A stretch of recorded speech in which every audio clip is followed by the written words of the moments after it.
భాషా భాగములు 5.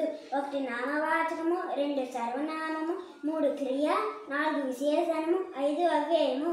నామవాచకము పేర్లను తెలియజేయ పదాలను నామవాచకము అంటారు.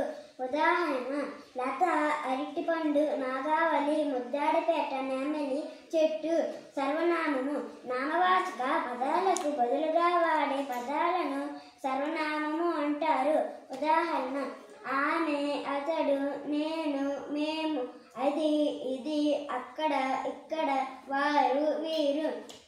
క్రియ పనులను తెలియజేయ పదాలను క్రియ అంటారు.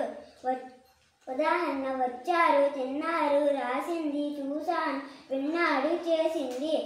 విశేషణం నామవాచకము యొక్క గుణమును తెలియజేయ పదాలను విశేషణము అంటారు.